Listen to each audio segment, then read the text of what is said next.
नरेंद्र मोदी के प्रधानमंत्री बनने पर शरद पवार ने कसा तंज। अगर टीडीपी और जेडीयू नहीं होती तो एनसीपी के अध्यक्ष शरद पवार ने को प्रधानमंत्री नरेंद्र मोदी पर निशाना साधते हुए सवाल किया कि क्या उनके पास प्रधानमंत्री और तीसरे कार्यकाल के लिए पर्याप्त जनादेश है।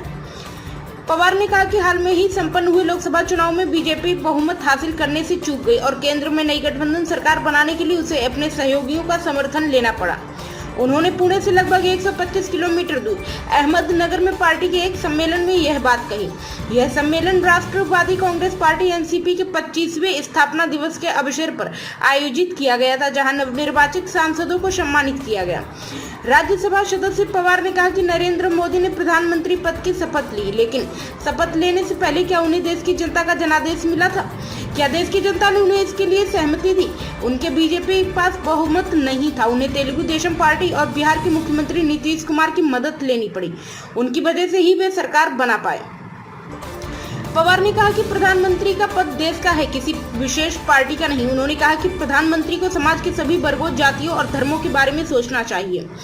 पवार ने कहा, लेकिन मोदी जी यह करना भूल गए। मुझे लगता है कि उन्होंने यह जानबूझकर किया। मुस्लिम, सिख, ईसाई, सिख, पारसी जैसे अल्पसंख्यक देश अहम हिस्सा हैं। उन्हें सरकार पर भरोसा होना चाहिए, लेकिन मोदी ऐसा करने में विफल रहे। एक भाषण में उन्होंने एक वर्ग के लोगों के ज्यादा बच्चे पैदा करने की बात कही। यह स्पष्ट है कि उनका आशय मुसलमानों से था।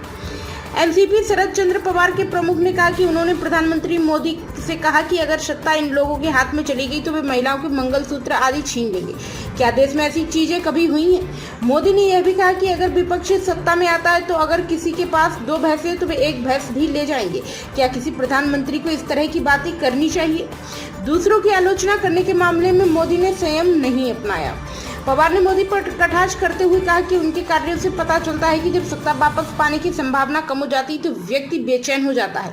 उन्होंने अपनी पार्टी के भविष्य को लेकर कहा, केवल महाराष्ट्र में ही नहीं बल्कि हमें हरियाणा और झारखंड में भी काम करना होगा, जहां अगले 3 महीनों में चुनाव होने वाले हैं और हमें सरकार बनानी होगी। उन्होंने कहा कि लोगों को लगा कि राम मंदिर निर्माण राजनीति में प्रासंगिक होगा, लेकिन बीजेपी का उम्मीदवार अयोध्या में ही हार गया। पवार ने कहा कि कल यदि मैं अयोध्या में राम मंदिर जाऊंगा तो इसका इस्तेमाल अपनी राजनीति के लिए नहीं करूंगा।